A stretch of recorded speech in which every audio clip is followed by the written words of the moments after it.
Bismillahirrahmanirrahim. Assalamualaikum warahmatullahi wabarakatuh. Alhamdulillahirabbil alamin. Hamdan katsiran thayyiban mubarakan fi kama yuhibbu rabbuna wa yardah. Wa asyhadu an la ilaha illallah wahdahu la syarikalah wa asyhadu anna Muhammadan abduhu wa rasuluh. Allahumma shalli ala nabiyyina wa sayyidina Muhammad wa ala alihi wa man tabi'ahum bi ihsan ila yaumiddin. Allahumma inna nas'aluka ilman nafi'a wa rizqan thayyiba wa amalan mutaqabbalah. Puji syukur kita panjatkan pada Allah. Selawat dan salam semoga tercurah pada Nabi besar kita Muhammad sallallahu alaihi wasallam. Baik, para jamaah sekalian, kesempatan pagi ini kita kembali mengkaji fikih dasar dari kitab Bulughul Maram, pembahasan hadis. Dari pembahasan kita masuk pada bab yang baru, adab buang hajat. Bab qada'il hajah. Bab adab buang hajat.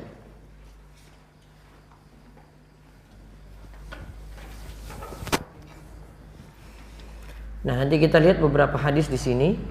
PDF bisa dicek di rumahisa.com atau langsung ada di grup WhatsApp, sudah disarankan untuk di-download. Baik, kita lihat langsung dari hadis. Di sini hadis ke-86. Coba di buku nomor berapa hadisnya? 93. Baik, dibaca.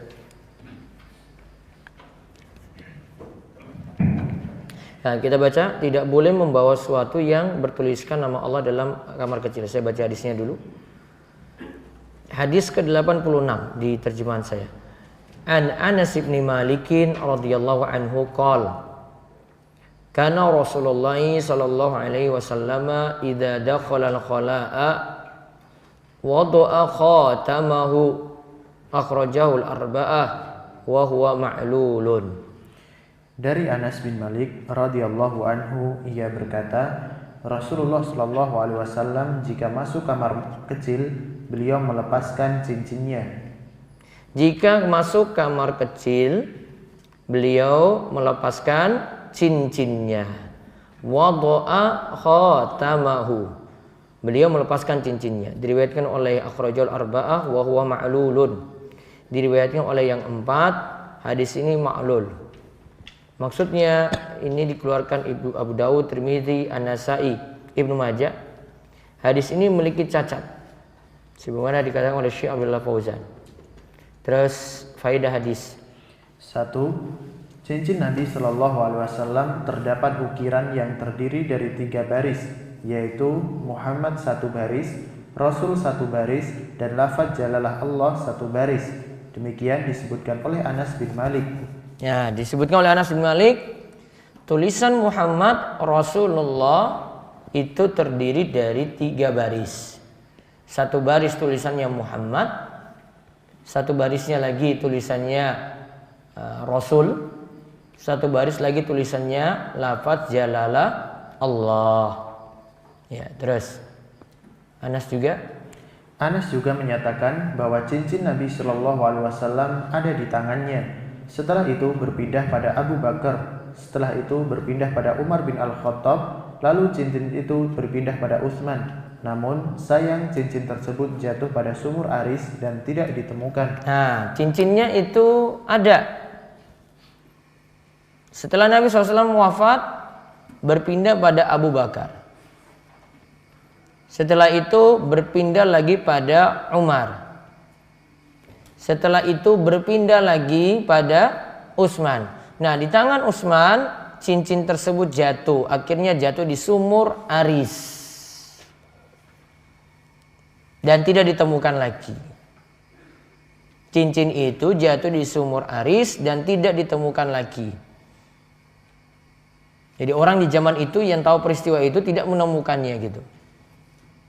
Maka kalau ada yang mengklaim menemukan cincin tadi, maka harus bawakan dalil lagi, itu benar nggak cincin milik Nabi Shallallahu Alaihi Wasallam yang jatuh dulunya di sumur Aris.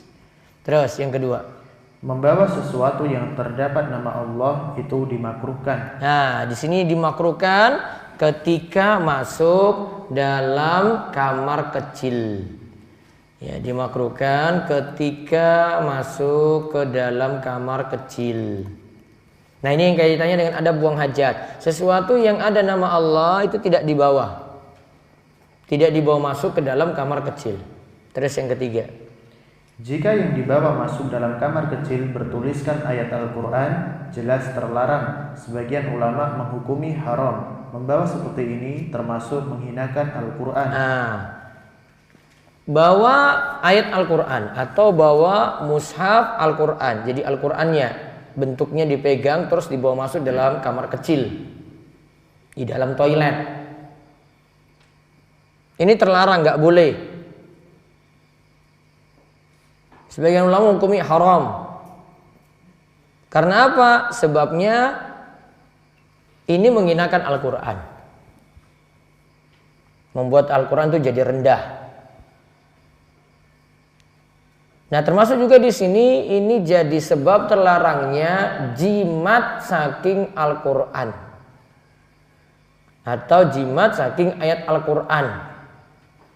Ya, ada pembahasan para ulama itu kalau bahas jimat itu ada dua macam. Ada yang dari non ayat, ada yang dari ayat. Ada yang dari non ayat Al-Quran, ada yang dari ayat Al-Quran. Kalau yang terjadi perselisihan itu yang ayat tadi, ayat Al-Quran. Ini ada beda pendapat di antara para ulama. Ada yang katakan boleh, ada yang katakan tidak boleh. Di antara sebab yang menyatakan tidak boleh ini Al-Quran bolak-balik masuk toilet nanti kamar kecil, walaupun dia katakan itu jimat ya. Al-Quran itu bolak-balik masuk kamar kecil, ya akhirnya jadi dihinakan di situ. Maka jadi sebab ini Al-Quran tidak bisa dijadikan jimat juga. Nah, terus yang keempat, hal di atas jika memudahkan untuk ditinggal di luar kamar kecil, namun jika khawatir ada yang merampas terbawa angin atau lupa, tidaklah jadi makruh untuk membawanya. Nah, jadi kalau tak khawatir karena ini ada dengan tasnya, ya kalau bisa taruh Al-Qur'annya saja di luar nggak masalah. Namun kalau terpaksa ya sudah masukkan dalam tas, kemudian masuk dalam kamar kecil tadi, tidak masalah. Termasuk juga kalau punya gawai, punya HP. Ya, HP-nya itu biasanya ada yang nanyakan, Ustaz HP saya ada aplikasi Al-Quran. Kalau aplikasinya nyala, jelas gak boleh. Aplikasi Al-Qurannya nyala, masuk ke toilet, masuk kamar kecil gak boleh. Namun kalau sudah dalam keadaan off, dalam keadaan mati, ya gak masalah. Masuk dalam kamar kecil, masuk dalam toilet tidak masalah. Terus yang kelima, begitu pula membawa masuk mushaf Al-Quran dalam kamar kecil. Jika ia memang takut mushaf Al-Qurannya dirampas orang, ia boleh saja membawanya masuk. Namun yang lebih hati-hati tetap tidak membawanya masuk ke kamar kecil sama sekali. Solusinya, ia bisa titipkan pada orang lain untuk menjaganya sampai ia keluar. Bisa titipkan pada orang lain untuk menjaga barangnya tadi. Ya. Terus sekarang hadis ke-87, bacaan ketika masuk kamar kecil, yaitu wa anhu qala kana Rasulullah sallallahu alaihi wasallam idza dakhala al-khala'a qala Allahumma inni a'udzubika minal khubuthi wal khaba'ith, akhrajahu sab'ah. Terus dibaca artinya. Dari Anas bin Malik radhiyallahu anhu, ia berkata bahwa Rasulullah sallallahu alaihi wasallam ketika masuk kamar kecil, beliau mengucapkan Allahumma inni a'udzubika minal khubuthi wal khaba'ith. Artinya, ya Allah, aku meminta perlindungan darimu dari setan laki-laki maupun setan perempuan. Diriwayatkan oleh yang 7. Ya, hadis riwayat Bukhari, Muslim, Abu Daud, Tirmidzi, An-Nasa'i, Ibnu Majah, Ahmad. Faedah hadis. 1. Jika akan masuk dalam kamar kecil, bacaan ini dibaca. Sedangkan kalau buang hajatnya di tempat terbuka, maka ketika akan membuka pakaian lalu bacaan ini dibaca. Nah, bisa di dalam kamar kecil, bisa di luar. Tetap baca Allahumma inni a'udzubika minal khubuthi wal khaba'ith. Ya, bisa baca ketika di dalam kamar kecil, bisa ketika di luar.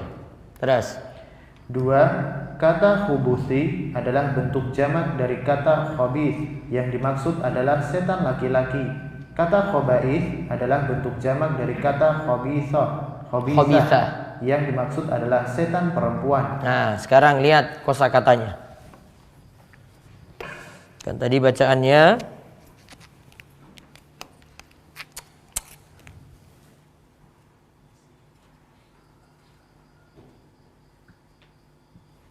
Allahumma inni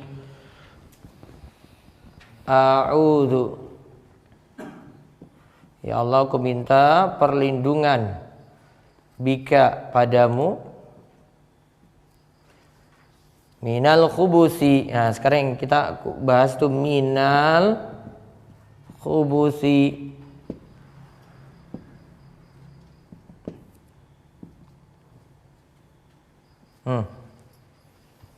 Wal khaba'ith.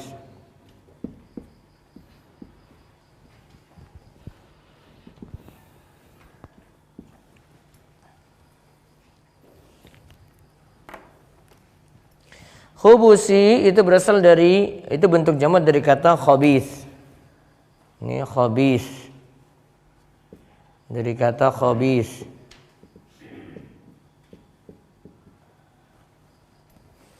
Khaba'is itu berasal dari kata khabisah. Khabisah.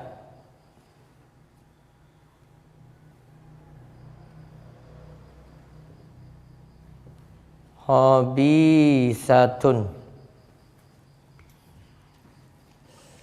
Kalau diartikan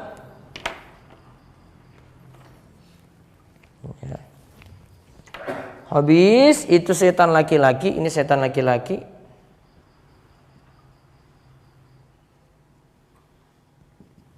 Kalau khaba'is itu setan perempuan.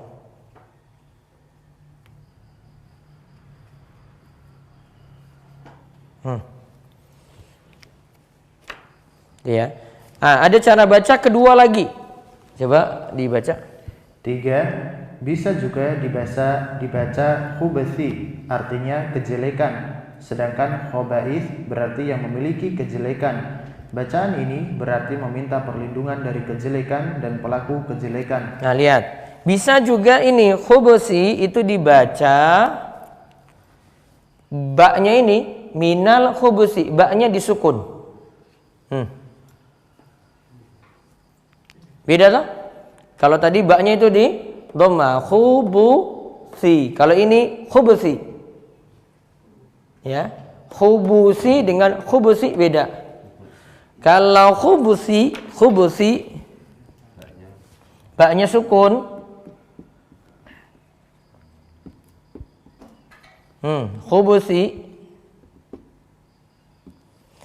Khubuthi itu kejelekan.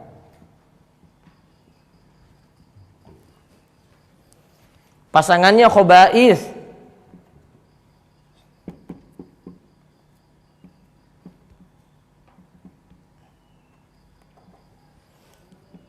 Pelaku kejelekan.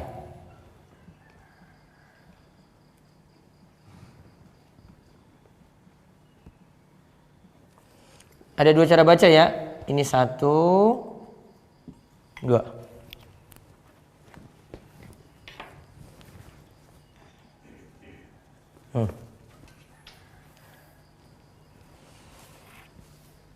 Dua cara baca ini boleh.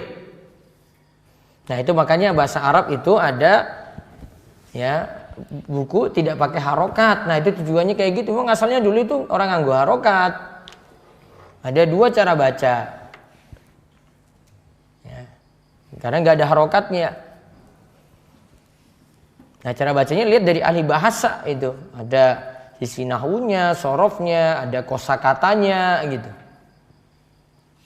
Nah, sekarang ada kesimpulan dari Imam Al-Khattabi. Al-Khattabi mengatakan bahwa lebih tepat dibaca khubuthi, sedangkan kalau disebutkan bahwa kebanyakan ulama hadis membacanya khubuthi, ini tidaklah tepat. Intinya, dua cara baca dengan khubuthi dan khubuthi sama-sama dibolehkan. Nah, dua cara baca ini boleh. Mau baca dengan khubuthi, baknya di dhammah, atau cara bacanya dengan khubuthi. Ya. Baknya itu disukun, ya. Dua-duanya boleh. Jadi Imam Al-Khattabi katakan dua-duanya boleh. Tidak ada yang lebih kuat dari yang lainnya pendapat ini. Terus 5. Hadis ini menunjukkan bahwa tempat yang ada najis seperti kamar kecil adalah tempatnya setan. Oleh karena itu, kita disyariatkan meminta perlindungan kepada Allah dari setan laki-laki dan setan perempuan. Nah, hadis ini menunjukkan bahwa tempat yang ada najis seperti kamar kecil, kan itu tempat najis. Itu tempatnya setan. Setan nongkrong di situ. Oleh karena itu, kalau mau masuk kita berdoa pada Allah, Allahumma inni a'udzubika minal khubuthi wal khaba'is. Ya. Kita minta perlindungan kepada Allah dari godaan setan laki-laki maupun setan perempuan. Sehingga kalau itu tempatnya setan, seperlunya. Ora sah suwe-suwe.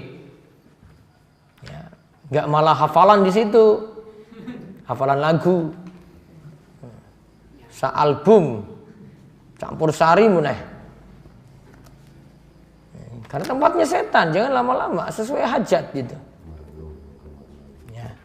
Baik, itu kesimpulannya, bacaan ini diamalkan ketika masuk kamar kecil, baik yang di dalam ruang bangunan khusus atau nanti di luar. Ya, ketika buang hajat pokoknya baca Allahumma inni a'udzubika minal khubuthi wal khaba'is. Baik, sekarang istinja dengan air, hadis ke-88. Wa anhu qol kana Rasulullah sallallahu alaihi wasallam yadkhulul khala'a fa ahmilu ana wa gulamun nahwi idawatan min ma'in wa anazatan fayastanji bil ma' muttafaqun alaih.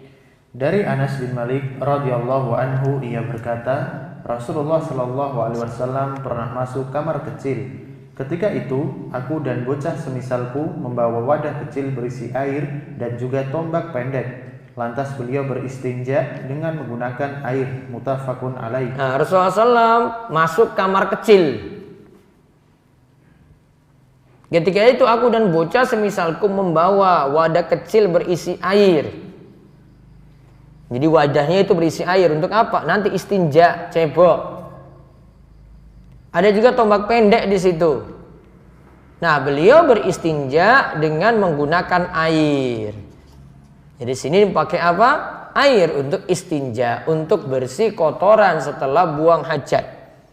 Nah, sekarang kita lihat faedah hadis. 1. Boleh beristinja atau cebok dengan air saja tanpa menggunakan batu. Nah, pakai air saja tanpa menggunakan batu. Kan ada namanya istijmar menggunakan batu. Nanti kita lihat di bagian hadis terakhir dari pembahasan buang hajat ini ada pembahasannya.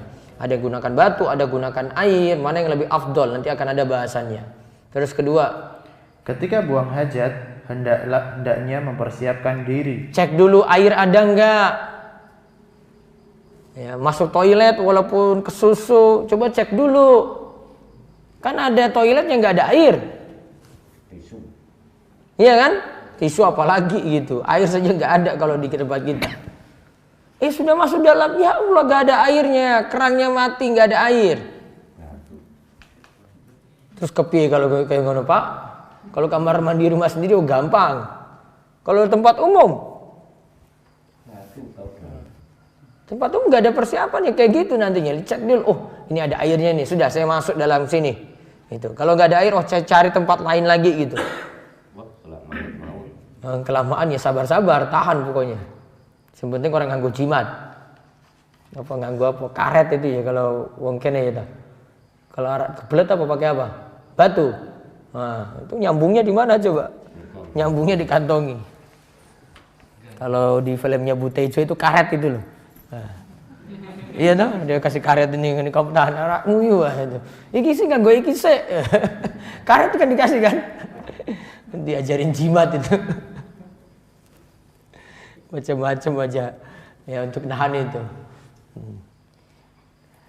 Ya ini sesuatu yang nggak masuk logika gitu, nggak boleh dipakai, itu jimat. Walaupun jenengan bilang cuma tahan-tahan aja, apa ngaruhnya? Pakai batu di kantong atau pakai karet tadi, apa ngaruhnya? Nggak ada ngaruhnya kan? Kebelet aja itu cuma sugesti aja, itu ketahan itu nggak ada pengaruhnya sama sekali. Tapi masih diyakini kayak gitu tuh, lagi di bis nggak bisa mandek bisnya, ya wes nganggo iki wae. Ya. Nggak ada ngaruhnya apa-apa, nggak boleh dipercayai kayak gitu. Nah itu tadi intinya buang hajat, pokoknya persiapan dulu. Terus yang ketiga, kemuliaan Anas bin Malik radhiyallahu anhu karena mengabdi pada Nabi sallallahu alaihi wasallam. Nah Anas itu mengabdi pada Nabi. Ini kan ceritakan dari Anas bin Malik. Ya. Dia mengabdi pada Nabi SAW. Memang sejak kecil itu ibunya Ummu Sulaim Rumaisah itu menawarkan anaknya ini pada Nabi SAW supaya bisa membantu Nabi. Ya, bapaknya dulu Malik bin Nadhr. Ya, orang Ansor, pokoknya penduduk Ansor ketika itu di Madinah.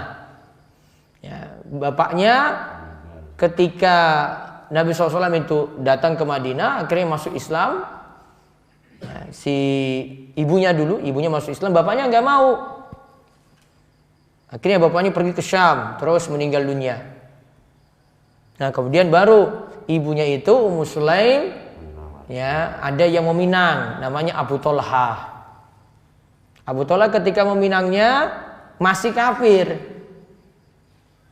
Kemudian Ummu Sulaim bilang, maharmu cuma satu saja saya minta, mas kawinmu cuma satu saja. Kamu masuk Islam.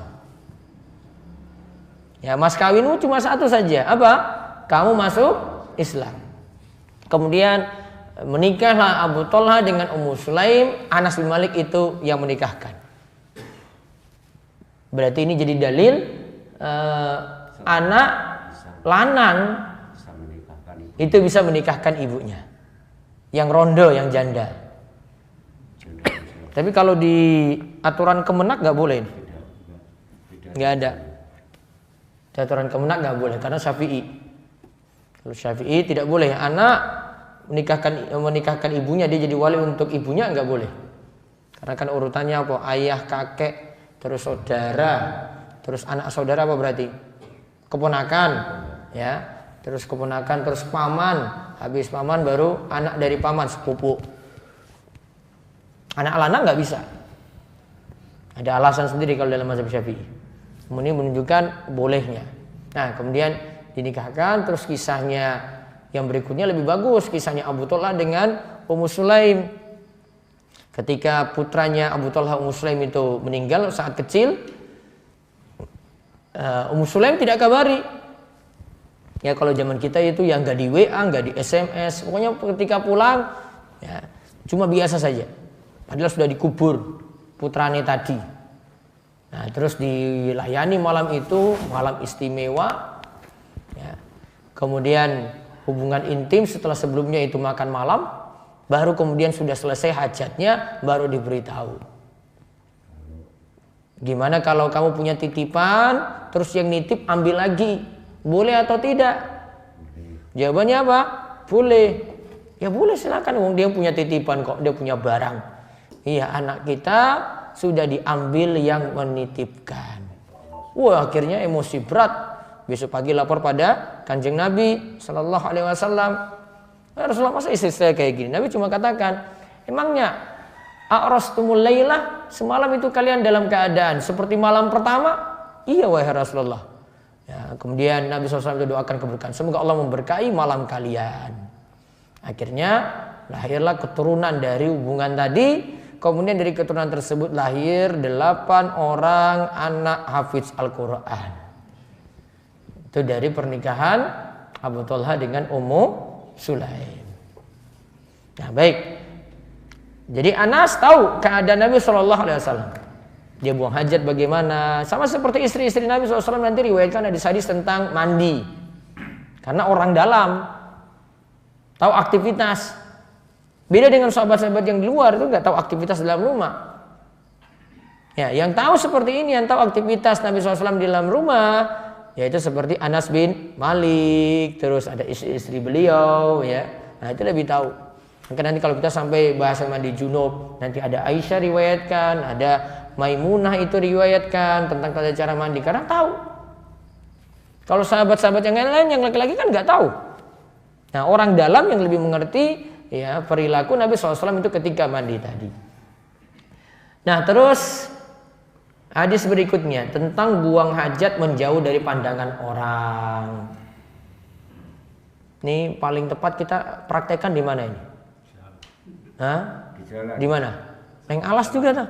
Atau di dekat ban mobil. Ban mobil itu jauh dari orang nggak? Ya, Kelihatan. Ya, kelihatan. Ya.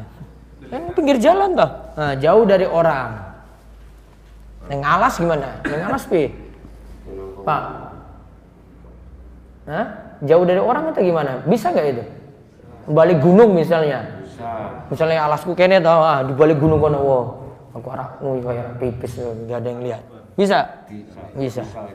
Itu maksudnya. Sekarang kita lihat hadisnya. Wa 'anil Mughirah bin Syu'bah radhiyallahu anhu qala lin Nabi sallallahu alaihi wasallam khudhil idawah fantalaqa hatta tawara anni faqada hajatahu muttafaqun alaih. Baca.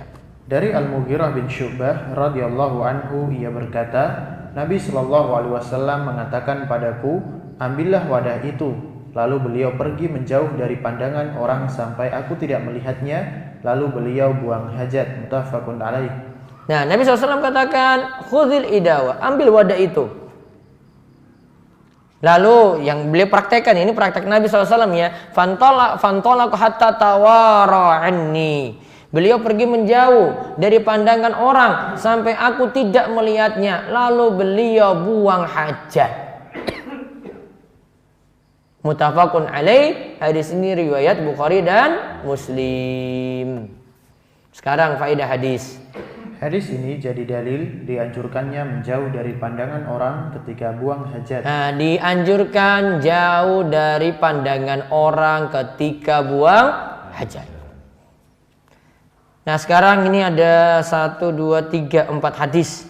4 hadis membahas tempat yang dilarang untuk buang hajat. Saya bacakan hadisnya. Wa 'an Abi Hurairah radhiyallahu anhu qala Rasulullah sallallahu alaihi wasallam ittaqul la'inain allazi yatakhalla fi tariqin nas aw fi dhillihim, rawahu Muslim. Hadis yang berikutnya, hadis ke-91, zada Abu Dawud an Mu'ad wal mawarid.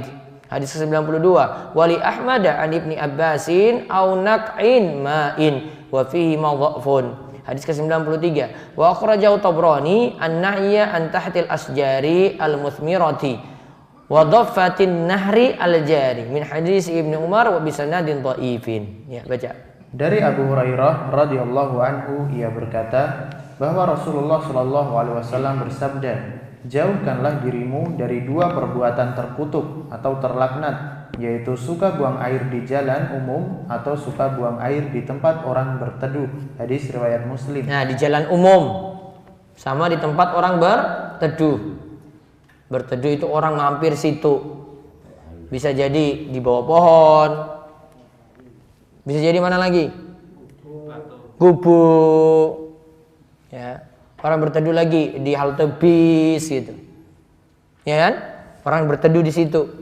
Nongkrong di situ, atau ini ada tembok gitu, terus ya ada tempat duduk dikasih gitu lah, sehingga tidak kena sinar matahari, ya sejuk di situ, teduh di situ. Nah, tempat berteduh seperti ini. Terus baca lagi artinya. Abu Daud menambahkan dari Mu'adz dan tempat-tempat air. Nah, tempat-tempat air. Al-mawarid. Sanad hadisnya dhaif yaitu pada tambahan al-mawarid. Ini dhaif, tapi nanti kita lihat sisi pemaknaannya. Terus dalam riwayat Ahmad, dalam riwayat Imam Ahmad dari Ibnu Abbas disebutkan atau tempat berkumpulnya air. Namun dua hadis tersebut terdapat kelemahan. Tempat berkumpulnya air, telaga. Air tertampung di situ, apalagi kolam. Apalagi? Hah? Sumur. Nah, sumur meneh. Wis cilik pipis di situ lagi. Ya. Apalagi kalau yang jumlahnya banyak seperti air laut kan bolak-balik itu ombak datang. Nah, ini nggak masuk. Sungai ini ngalir terus kecuali dia nguyuh di situ terus di bawah itu ada orang gitu. Nah, itu kan ganggu orang. Ya. Kalau sungai nggak masuk di sini kecuali ganggu orang di situ, membahayakan orang di bawahnya. Ya. Jadi air yang tertampung terus dikeluarkan oleh At-Tabrani yang menjelaskan tentang larangan buang hajat di bawah pohon berbuah dan di tepi sungai yang mengalir. Dari hadis Ibnu Umar dengan sanad yang lemah juga. Nah, ini di bawah pohon berbuah. Soalnya orang bisa berteduh di situ, bisa manjat pohonnya, nanti akan terganggu karena tidak tahu kalau di situ ada kencing. Terus di tepi sungai yang mengalir. Tepi sungai yang mengalir di sungai. Nah, berarti di tepi sungainya. Karena tepi sungai ini orang pada duduk situ, nongkrong. Ya kan? Di tepi sungai itu pada nongkrong di situ. Nah, sekarang kita lihat faedah hadis. 1. Hadis dari Mu'adz Ibnu Abbas dan Ibnu Umar semuanya dhaif atau lemah. Namun maknanya benar karena semakna dengan hadis Abu Hurairah yang diriwayatkan oleh Muslim. Nah, Mu'adz, hadis Ibnu Abbas dan Ibnu Umar semuanya dhaif, semuanya lemah. Namun maknanya benar. Jadi digarisbawahi maknanya benar nih. Karena ada hadis-hadis umum yang mendukung, ayat-ayat juga mendukung.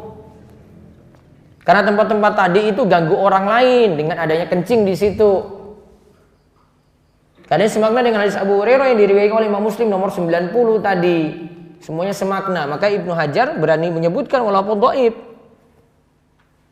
Nah, terus kaidah syariat. 2. Kaidah syariat. Segala sesuatu yang mengganggu orang lain dihukumi haram. Nah, ganggu orang lain dengan buang air kecil di situ. Enggak boleh. Allah berfirman, "Walladzina yu'dzunal mu'minina wal mu'minati bighairi maktasabu faqad ihtamalu buhtanan wa ismam mubina." Dan orang-orang yang menyakiti orang-orang yang mukmin dan mukminat tanpa kesalahan yang mereka perbuat, maka sesungguhnya mereka telah memikul kebohongan dan dosa yang nyata. Ayat ini menerangkan seorang mukmin yang menyakiti yang lain. Ya, orang yang menyakiti orang-orang beriman. Menyakiti secara umum berarti tidak boleh. Termasuk menyakiti itu ganggu. Termasuk tadi ganggu dengan bau. Ya, bisa juga dengan asap. Asap apa? Rokok. Nah, itu ganggu. Mana saja orang ganggu, jadi kan lagi makan bakso di warung terus samping itu rokok, jadi kan padahal nggak biasa kayak gitu, ganggu dia. Bisa ditegur, "Pak, rokoknya Pak." "Oh, ini rokoknya." "Iya, rokokmu ganggu, saya nggak biasa cium itu." Hak asasi tapi jawab. Hah? Hak asasi jawab. Hak asasi saya juga punya hak asasi, kamu ganggu saya. Marah. Oh, marah ya wes. Dia ganggu kita kok. Kayak dia kasih petasan depan kita nggak terima. Ya. Itu ganggu. Segala bentuk gangguan pada orang lain tidak boleh. Juga ada hadis di bawahnya, baca. Juga dalam hadis dari Hudzaifah bin Usaid Al-Ghifari, Nabi Shallallahu Alaihi Wasallam bersabda, Man adzal muslimina fi turukihim wajabat alaihi la'natuhum. Siapa yang menyakiti kaum muslimin di jalan mereka, aku melaknat mereka. Nah, aku melaknat mereka. Ya. Ya, siapa yang menyakiti kaum muslimin di jalan mereka, la'antuhum, ya, aku akan melaknat mereka. Maka kaum muslimin tidak boleh diganggu dengan apapun. Ya. Mau suara kek, perbuatan kek, bau yang tidak enak juga sama. Makanya kayak bau ini beralih ke masalah bau yang lainnya lagi. Makanya kan kalau kita kumpul-kumpul, terutama itu pas keadaan orang banyak, seperti sholat Jumat, kan sebelum sholat Jumat dianjurkan dulu untuk mandi. Iya kan? Dianjurkan mandi. Kenapa? Biar baunya tidak ganggu orang lain. Karena saat itu berkumpul orang banyak. Ini lebih dari sholat 5 waktu. Nah, terus yang ketiga. Tidak boleh buang hajat di tempat yang bisa mengganggu manusia. Dampak jeleknya adalah ada najis, timbul suatu yang kotor, dan timbul bau busuk yang tidak enak. Tidak boleh buang hajat di tempat yang bisa mengganggu manusia. Itu kaidah umum ya. Yang ganggu manusia di situ. Telaga itu ganggu orang di situ. Pinggir jalan ganggu orang kan di situ. Dampaknya apa? Satu, ada najis. Ya, situ ada najis. Yang kedua, timbul suatu yang kotor. Yang ketiga, bau yang tidak enak. Itu kan najis kencingnya. Timbul suatu yang kotor juga. Termasuk timbul bau busuk yang tidak enak. Walaupun itu nanti di depan rumah sendiri. Terutama ini ibu-ibu ini, kalau anaknya mau pipis, sudah taruh depan rumah saja. Ya. Ini timbul najis di situ, kotor, bau enggak? Bau, tambah lagi satu, ngajarkan anak sejak kecil sudah buang air kecil di tempat terbuka. Makanya pas besar dia buang hajat di mobil bannya sendiri gitu, ban mobilnya sendiri. Dari kecil sudah didik kayak gitu. Itu kekurangan kita itu dari dulu ngajarin gitu terus. Mau simbah-simbahnya kayak anak ini orang tuanya kayak sama. Nggak boleh. Sejak dari kecil itu diajarin. Nah, terutama kalau kencing ini karena sebab siksa kubur, nanti ada hadisnya. Sebab siksa kubur itu karena apa? Kencing. Itu paling banyak itu karena kencing itu tadi. Terus yang keempat, tidak boleh buang hajat di jalan yang dilewati oleh orang. Nah, jalan dilewati orang nggak boleh. Yang kelima, tidak boleh buang hajat di tempat bernaungnya manusia seperti pada pohon dan tembok, juga gunung. Nah, pada pohon, tembok dan juga gunung. Terus yang keenam, tidak boleh buang hajat di tempat yang air diminum di situ. Air diminum di situ. Ya. Apa contohnya nih? Air diminum di situ. Telaga tadi, apalagi itu telaga orang ngambil air, ya sumur. Ya, kalau sungai pas di situ juga orang lagi ambil air nggak boleh. Ya. Atau ada mata air gitu ya, ada mata air. Sini mata air nggak ada ya, sumber air gitu. Kalau dulu di Papua itu depan rumah saya langsung mata air sendiri itu, rumah-rumah yang lain nggak ada. Saya nggak pipis di situ, saya pipis di kamar mandi. Airnya ambil dari situ. Airnya dari gunung, terus pas depan rumah itu orang tua beli tanah, ada airnya.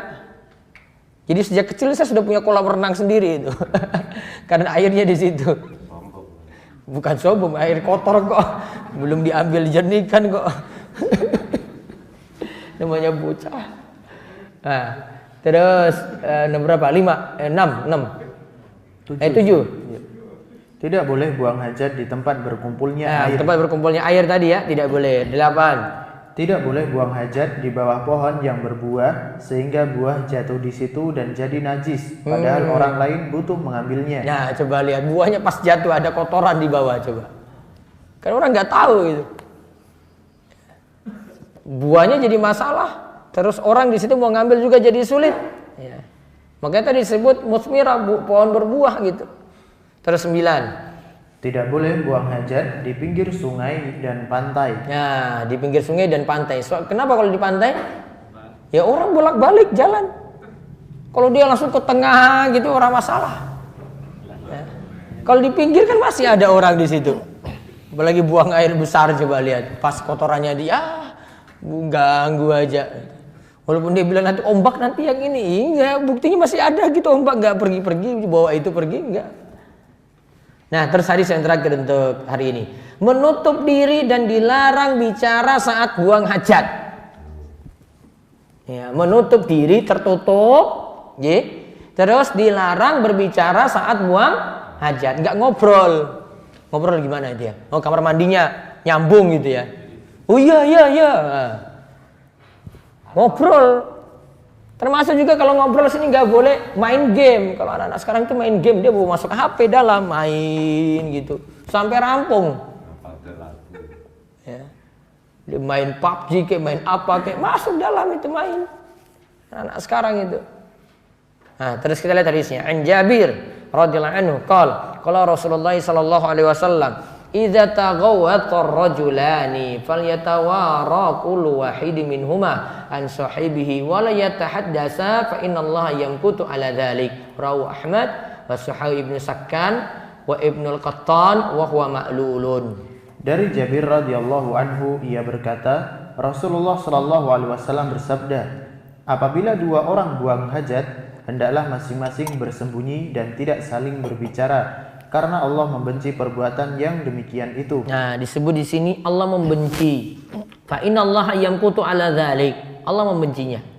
Diriwayatkan oleh Ahmad, disahihkan oleh Ibnu Sakkan dan Ibnu Qattan, namun di sini ma'lul, punya cacat. Cacatnya itu kata Syekh Abdullah Fauzan ada 3. Mutharib, jahala, ada ketidakjelasan, mutharib dalam matan. Jadi mutharib dalam matan dan sanad. Ya, artinya ada sesuatu yang berbeda, riwayat ini berbeda sendiri, ini berbeda lagi, ini berbeda lagi. Faedah hadis. 1. Wajib menutup diri saat buang hajat. Wajib menutup diri saat buang hajat. Ini terutama tempat terbuka nih. Wajib menutupi diri. Kalau ada sudah di tempat tertutup, pintunya ditutup. Ya, pintunya ditutup. Kebiasaan. Ya, terus yang kedua, dilarang bicara saat buang hajat karena berbicara saat buang hajat itu menunjukkan kurangnya rasa malu. Allah tidak menyukai perbuatan seperti itu. Jumhur menyatakan bahwa hukum berbicara saat buang hajat adalah makruh. Nah, hukumnya makruh, pokoknya tidak disukai. Jangan ngobrol ketika buang hajat. Kalau perlu saja, ada keperluan saja. Karena makruh dibolehkan ketika ada hajat. Mas ada tamu, yo engko sik, rampung. Nah, cuma ada itu aja, nggak boleh lanjut lagi. Ada perlu saja dia ngomong gitu. Cepat-cepat gantian gitu. Engko lagi masuk. Kalau orang Indonesia masih sabar-sabar ya. Tapi kalau orang Arab itu baru masuk 1 detik aja langsung tok. Ini buka celana aja belum. Kalau di luar sana itu lebih parah itu. Kayaknya kebiasaan yang dari luar ya, bukan dari Arab, yang dari India macam-macam itu. Mungkin penduduknya banyak, orang ketemu macam-macam gitu. Kalau orang Indonesia santai sekali, sabar nunggu gitu. Ya orang rampung ya nggak usah diketok lah, nanti keluar sendiri gitu. Paling mukanya mangkel aja kalau lihat itu lama kan. Biasanya kita lebih sabar. Jadi intinya tidak boleh bicara saat buang hajat. Hukumnya tadi minimal makruh. Ingat ya kaidahnya, makruh dibolehkan ketika ada hajat. Apa tadi kaidahnya? Makruh dibolehkan ketika ada hajat. Perbuatan makruh tadi. Cuma ada hajat saja. Kalau tidak ada hajat enggak. Baiknya tidak dilakukan. Nanti ada kaidahnya lagi, darurat membolehkan sesuatu yang haram, cuma darurat. Kalau belum darurat belum. Makanya ada di dalam hadis Bulughul Maram ini ada Nabi SAW pakai bejana, bejananya pecah, beliau tambal dengan perak.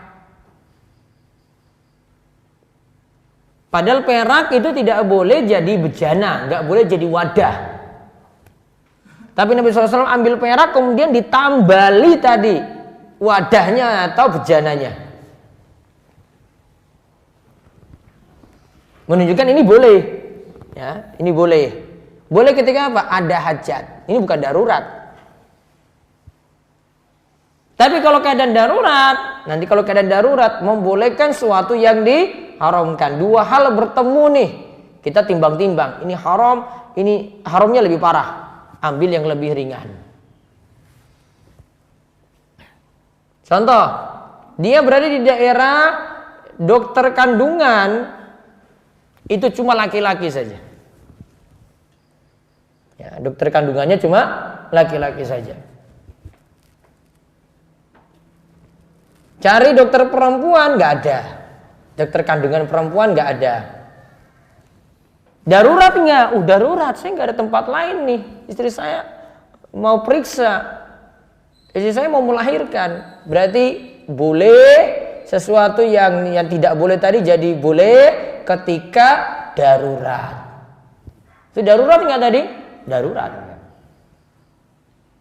Namun kalau di Gunung Kidul pripun? Ada enggak?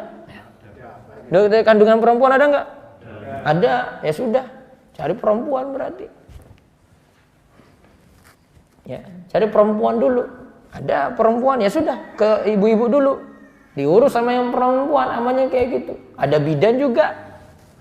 Bukan hanya ada dokter, ada bidan juga bisa. Nah, terus yang ketiga. Jika ada hajat untuk berbicara, tidaklah masalah. Bahkan dalam satu kondisi bisa dikatakan wajib. Nah, wajib. Ya, dia tahu mungkin harus teriak gitu, harus apa gitu dari dalam. Tahu ada peristiwa di luar yang dia dengar gitu.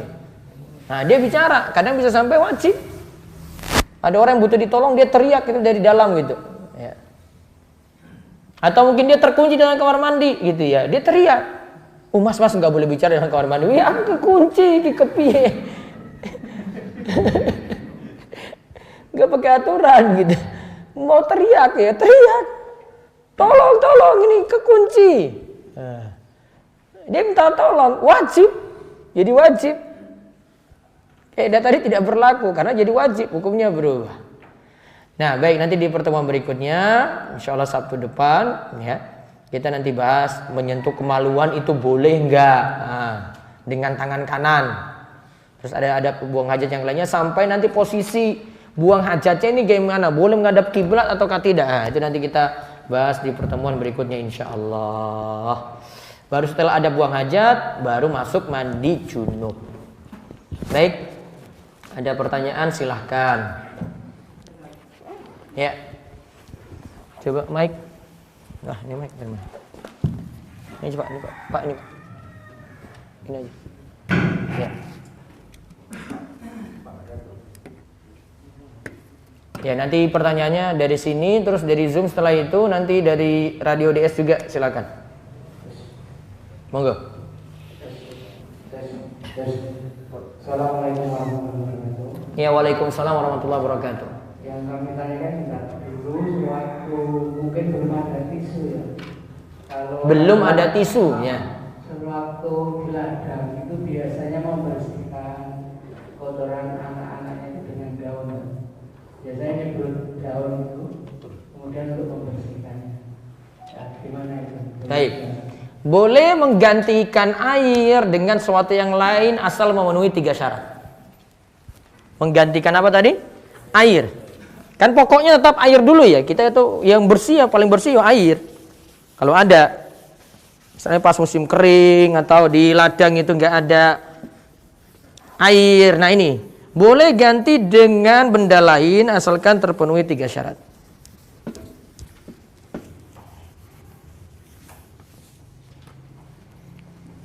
Syaratnya 1, suci bendanya. Daun suci enggak? Suci enggak? Suci. Wes masuk. 2, bisa mengangkat atau menghilangkan najis.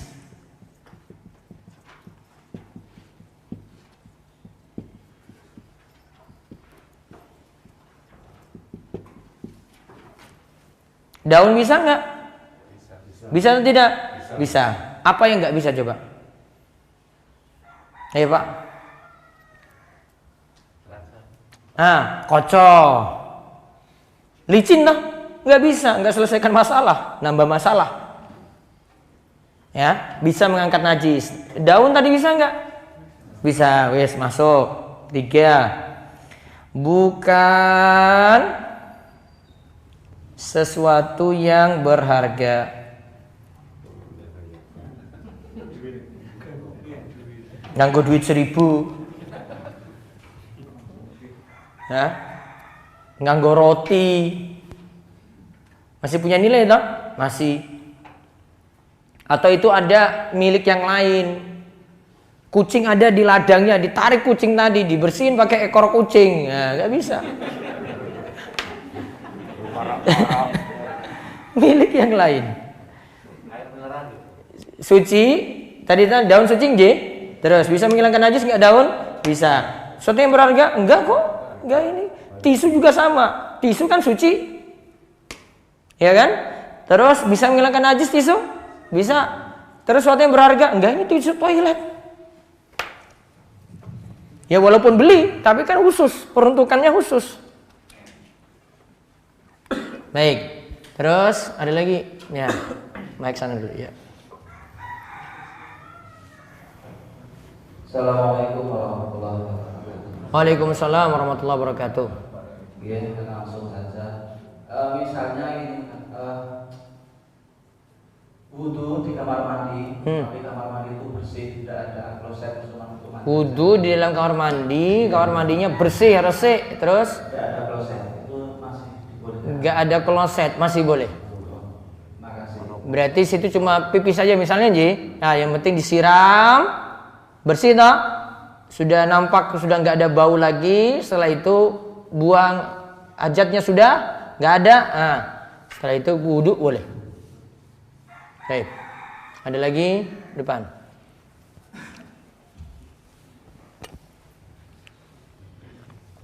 Terima kasih tentunya. Bagaimana hukumnya kebiasaan atau sesering kalau mau masuk di kamar mandi umum khususnya itu biasa membuang air yang masih sisa di ember karena di sini Jadi ada air dalam ember cilik. ya besar tapi airnya akan ada separuh itu yang ember untuk cuci itu karena khawatir di situ kan umum itu kan kadang mau masuk sebenarnya jalur akan izin jadi khawatir kotor atau najis sering membuang. Nah, itu sebenarnya dari pemahaman ini airnya itu kurang dari 2 kullah. Karena kecil kan ini wadahnya toh. Jadi kalau air itu cuma 2 kullah, 2 kullah kurang lebih 170 liter.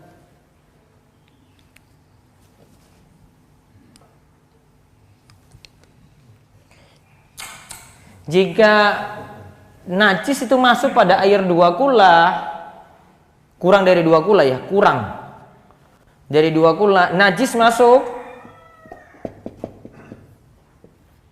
maka dihukumi najis, walaupun nggak berubah, sak tetes wae, ya. Maka untuk hati-hatinya biasanya langsung dibuang. Namun kalau airnya sudah lebih daripada 2 kullah, lebih dari 170, ya, lebih daripada 170 liter, ukuran baknya itu 1 meter kali 1 meter kali 20 cm. Ya. Kalau sudah lebih dari ini aman. Nah ini biasa praktek mazhab Syafi'i. Jadi amannya dia buat air banyak, kalau banyak dia tidak buang. Namun kalau kecil, hati-hatinya dia buang gitu.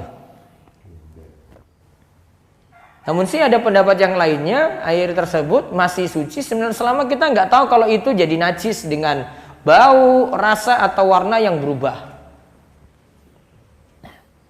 Ya kalau ada yang kayak gitu biarin aja gitu. Kalau kebiasaan sering masuk itu kita nggak tahu itu najis atau enggak itu masuk. Berarti asalnya suci. Kan itu baru perasaan toh. Aduh ini nanti najis ya. Itu kan baru ragu-ragu. Boleh juga enggak? Ya buang juga boleh ya, namun rugi kalau buang Gunung Kidul. Apa-apa dibuang terus. Kalau masuknya 5 kali dalam 1 jam coba. Iya toh entek itu. Kalau buang terus ya ini. Kalau saya masuk kamar mandi nih ya, ada ember kecil tau, isi air tau. Ya sudah saya pakai. Wong saya nggak tahu apa-apa kok. Gini kan itu prosesnya agak digital.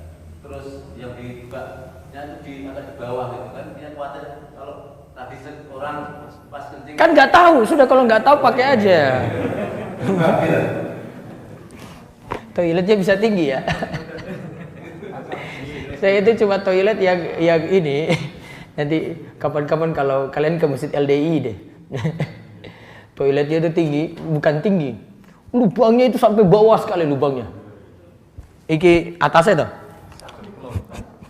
Di Mogiri itu saya masuk. Apa cerak pasar sapi itu. Jadi ini lubang atas nih dah. Lubangnya itu begini. Jadi kotoran kita jatuh di sini langsung ini loh. Ini dalam banget jadi ya. Saya masuk dalam itu, waduh, ini dalam banyak banget ini. Saya sudah nganggap aneh nih.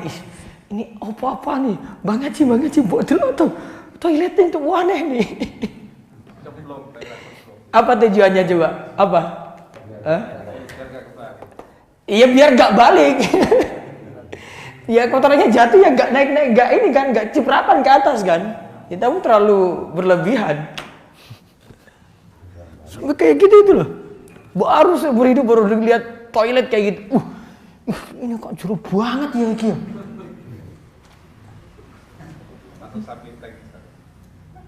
Asalnya kita nggak tahu kan. Kayak tadi bak itu kan kita nggak tahu. Kan cuma perasaan aja. Nanti nyiprat situ kan nanti kan kita belum tahu. Akhirnya kita nggak tahu ada berubah atau tidak kok. Iya kan? Kecuali kalau masuk, kok warnanya kuning ya. Nah kuning lah, mungkin kita curiga. Kan warnanya bening tau Pak? Bening warnanya. Ya sudah, aman. Ya, aman. Namun kalau yang toilet tadi itu terlalu berlebihan ya, nggak perlu. Ya. Cuma ada di situ aja itu. Nanti kalau kapan-kapan ke pasar sapi yang di Mogiri itu, mampir masjidnya dia, nggak percaya. Saya baru pulang dari umroh itu langsung tak mampir. Iki magrib nang endi ya? Iki magrib nang kene wae, Mbah. Ah, wis mampir. Wah, opo meneh? Kayak gitu toilet.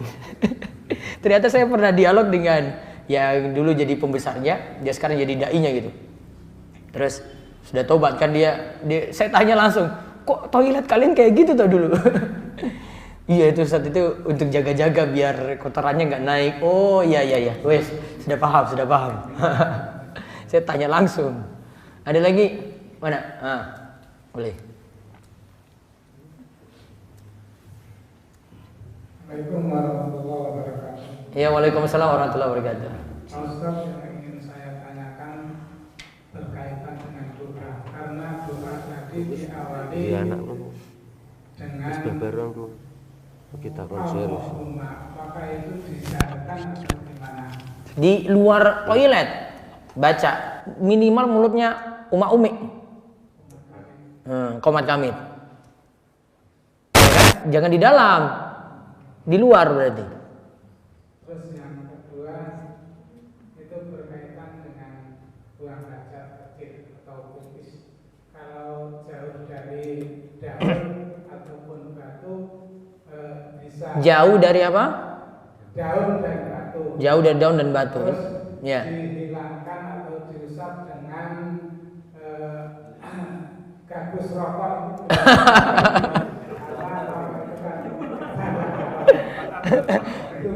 Satu, suci enggak? Iya, suci atau tidak?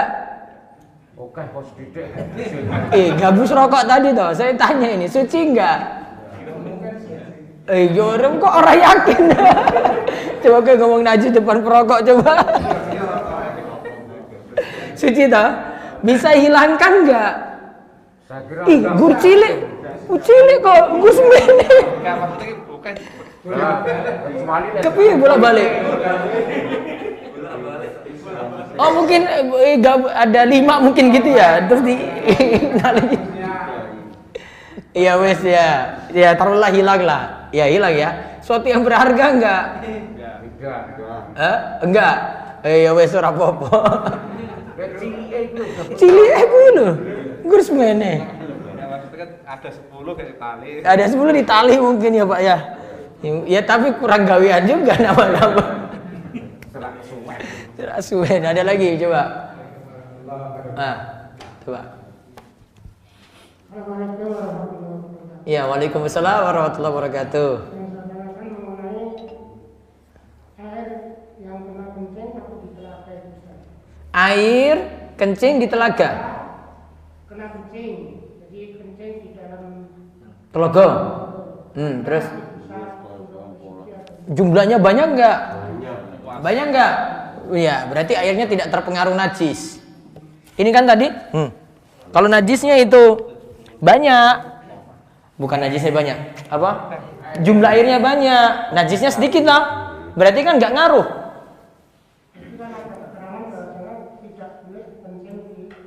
Tapi tidak boleh kencing di air tergenang. Kalau kecil.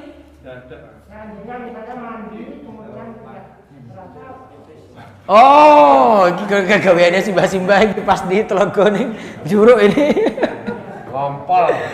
Jadi pas mandi situ toh. Terus sekalian aja lepas gitu ya. Iya. Ya makruh lah minimal. Ganggu orang soalnya. Ya sudah terlanjur ya wes kepi yang bener.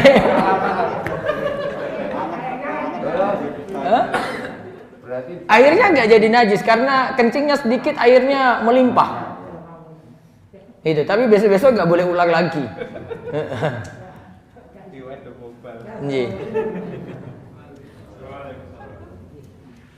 Nah, sekarang beralih ke Zoom. Monggo.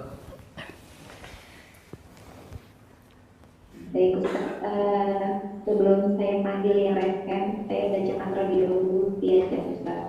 Ya, silakan. Bismillah. Assalamualaikum Ustaz. Waalaikumsalam warahmatullahi wabarakatuh. Ustaz, saat istinja dan tidak ada air, bolehkah dengan tisu basah saja sahkah dan paku beralkohol dipakai di baju, bolehkah dipakai sholat? Baik. Tadi tisu basah kan? Coba cek lagi tisu basah. 1, suci enggak? Suci. 2, apa tadi? Bisa hilangkan najis enggak? Bisa. Ya. Alkoholnya tadi itu enggak najis. Ya, itu bukan alkohol khamar. Nanti saya bahas ini besok Senin ini. Saya bahas tentang alkohol. Ya. Senin pagi. Alkoholnya buatan najis, enggak najis. 3, sesuatu yang berharga enggak? Enggak, itu tisu dipakai di luar memang. Memang fungsinya kayak gitu. Ya, misalnya bayi itu ya. Biasanya ibu pakai untuk bayi gitu kan. Cari-cari air sulit gitu ya, sudah. Ya, ini dibersihkan kotorannya, terus pakai tisu basah 1, terus ambil lagi 2, terus 3, bersih, sudah dibuang. Kan terpenuhi tadi. Suci bisa hilangkan karena pakai berulang kali kan. Terus ini bukan sesuatu yang berharga karena khusus untuk itu saja. Ya, terus yang kedua silakan dari Zoom. Pertanyaan kedua masih via chat. Ya. Assalamualaikum Ustaz. Waalaikumsalam warahmatullahi wabarakatuh. Saat sedang buang air kecil, ketika mau berdiri tanpa disadari ada air seni keluar dan mengenai celana dalam. Sedang waktu sholat telah tiba dan sedang di perjalanan jauh, itu bagaimana Ustaz? Berarti tidak membawa pakaian jas. Ya. Berarti itu najis, kena pakaian berarti pakaiannya najis. Caranya ambil air seperti kita cuci celana tadi. Jadi dibuat basah gitu, dihilangkan. Nah, sudah yakin hilang bau, ya, warnanya sudah boleh dipakai. Nggak mesti dia pakai yang baru, tapi dia cuci lagi gitu. Bisa. Terus satu lagi. Baik, untuk yang raise hand, saya panggil Ibu Puji.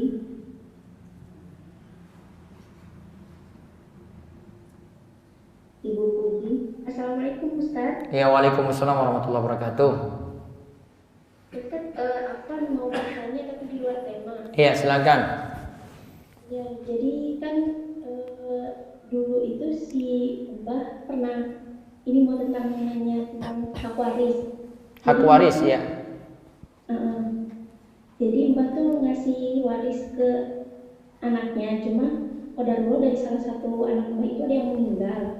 Jadi kalau misal ibu meninggal itu, apakah hak warisnya ke anak atau ke suami? Tapi suami sudah menikah lagi, Ustaz. Suami menikah lagi karena cerai atau karena apa suami menikah lagi? Enggak, karena ibu meninggal. Karena ibu meninggal tetap dapat. Iya. Gimana, Ustaz? Tetap dapat, suaminya tetap dapat. Anak-anak yang hidup tetap dapat. Kalau tidak ada anaknya berarti cucunya. Tapi ada anaknya, tapi si mbah itu ngewarisin ke cucunya. Jadi gimana, Ustaz? Ya, anak dapat, cucu dapat. Kalau ada anak-anak berarti, kalau tidak ada anak berarti cucu. Anaknya berapa? Anak dari ibu yang meninggal itu 1, Ustaz. Oh, 1, berarti cucunya. Oh, dapatnya ke cucunya, bukan ke ibunya. Ibunya meninggal, terus punya anak kan? Anaknya meninggal tadi katanya. Enggak, anaknya enggak meninggal, ada, Ustaz. Ada, berarti anaknya yang dapat, cucunya enggak. Sebentar, Ustaz. Jadi kan ibu itu meninggal. Bapak menikah lagi. Jadi yang dapat hak waris itu bapak apa anaknya gitu, Ustaz? Dua-duanya. Oh, dua-duanya. Jadi dibagi 2, Ustaz. Iya, suami dapat 1/4, sisanya nanti untuk anak. Berarti bapak ini 1/4, sisanya untuk anak. Iya. Oh, gitu. Kalau masih ada orang tuanya lagi, nanti untuk orang tuanya sebenarnya. Nggak tahu orang tuanya yang masih hidup siapa. Gimana, Ustaz? Dari yang meninggal ini punya orang tua nggak? Dari yang meninggal, maksudnya si ibu yang meninggal. Iya. Orang tuanya sudah meninggal semua, Ustaz. Berarti cuma suami yang dapat sama anak. Oh, iya. Suami dapat 1/4, anak dapat sisa. Oh, nah, Ustaz. Baik. Barakallahu fiik. Baik, satu lagi dari Zoom, monggo. Baik, ada Ibu Rosmiati, silakan buka mic-nya. Assalamualaikum, Ustaz. Ya, waalaikumsalam warahmatullahi wabarakatuh. Silakan. Saya mau tanya masalah air tadi, Ustaz. Kan 2 bulan itu sekitar 175 liter. Iya. Jika ada air yang sekitar 150 liter atau 140 liter gitu kan, tercemar najis, berarti air itu tidak bisa digunakan lagi ya, Ustaz ya? Iya, walaupun tidak berubah. Kalau mazhab Syafi'i kayak begitu. Airnya kurang dari 2 kula kemasukan najis, tidak dipandang berubah ataukah tidak, dihukumi najis, dibuang semuanya berarti. Gitu. Gimana kalau kita tambah aja, Ustaz? Itu dari kalau dibuang? Bisa juga tambah, nanti lebihi 2 kula.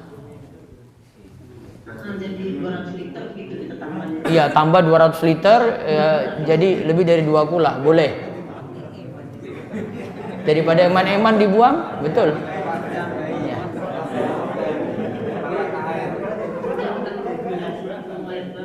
Waalaikumsalam. Baik, Mas Rudi ada? WA baca dulu.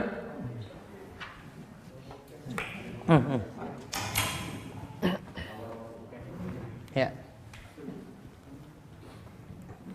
Bismillah, Ustaz izin bertanya, bagaimana hukumnya ketika kita membuat turnamen suatu olahraga, kemudian ada biaya pendaftaran, di mana biaya pendaftaran ini bukan untuk hadiah, melainkan untuk membeli minuman dan bayar biaya wasit. Lalu untuk hadiah kami mencari donatur, apakah ini salah, Ustaz? Baik. Apa tadi lombanya? Voli, ya wes, voli.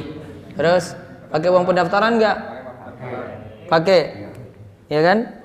Terus tapi ya, uang pendaftarnya tidak dipakai untuk hadiah, cari sponsor. Terus lalu untuk hadiah kami mencari donatur, hanya untuk membeli minuman dan bayar biaya wasit. Baik.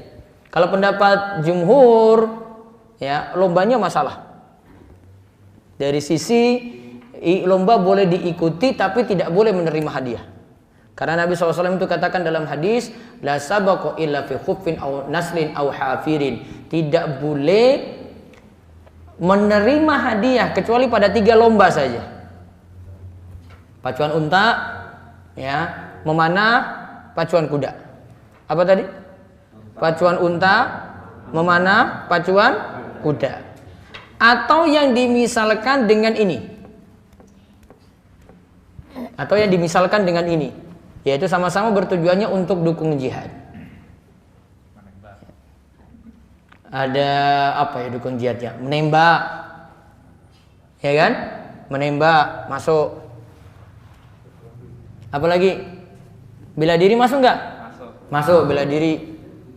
Boleh menerima hadiah.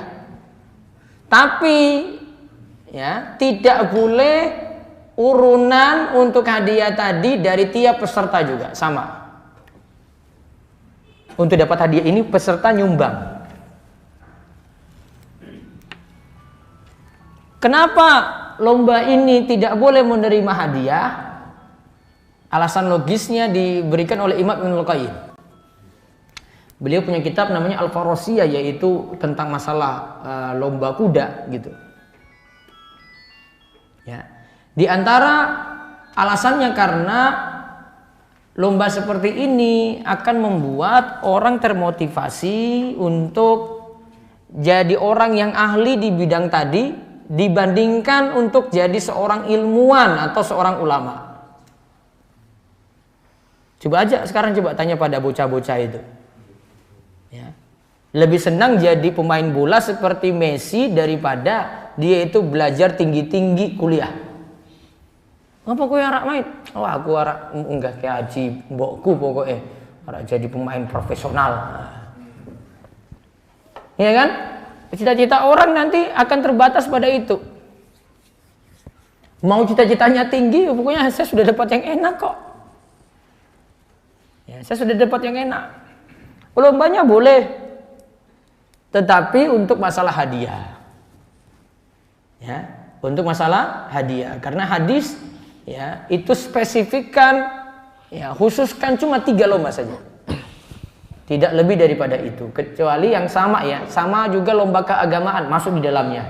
Lomba baca Quran, lomba hafalan, lomba hadis, lomba tilawah Al-Quran masuk dalamnya. Lomba cerdas cermat keagamaan masuk dalamnya. Selain itu tidak. Baik, satu lagi. Bismillah Ustaz, afwan di luar tema, bagaimana hukum jual beli MLM? MLM.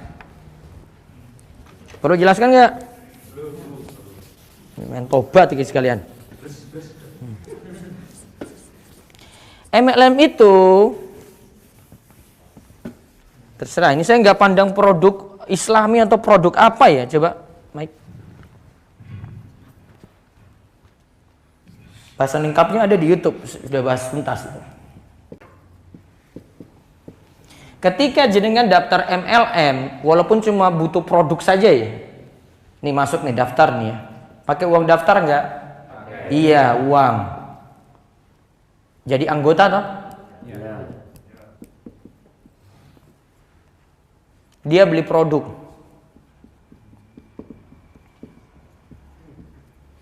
Produk A ya. Sejatinya produk ini nggak diincar. Produk ini untungnya sedikit. Dia cari downline.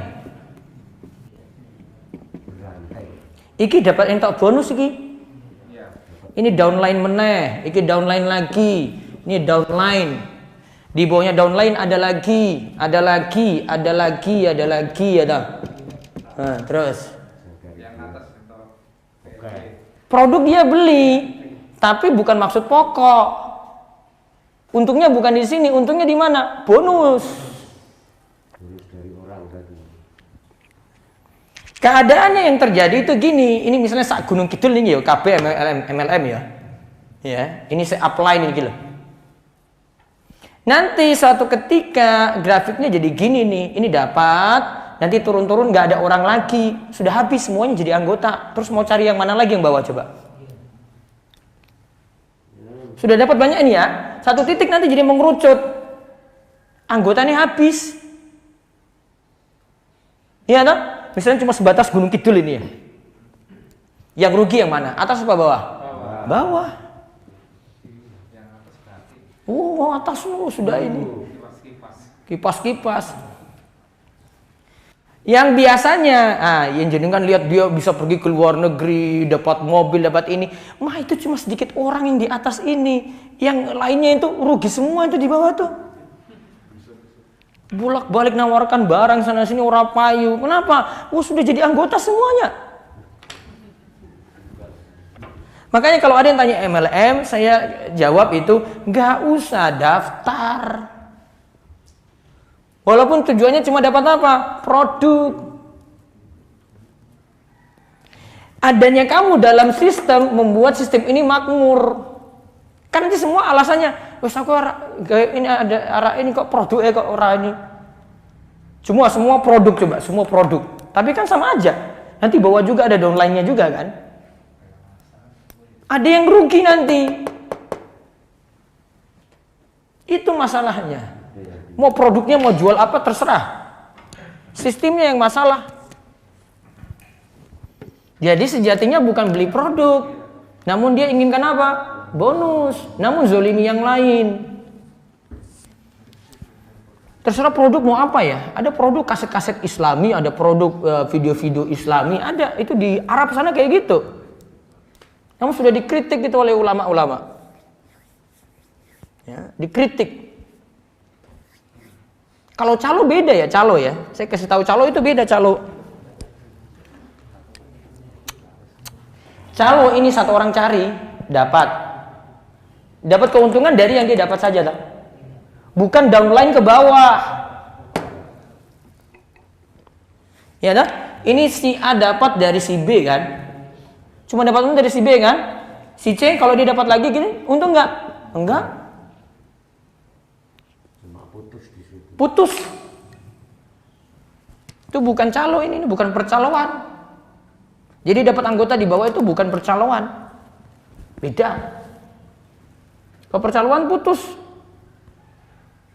Dapat dari ini dapat bonus. Ini beda lagi ini beda lagi. Nggak nyambung. Ya.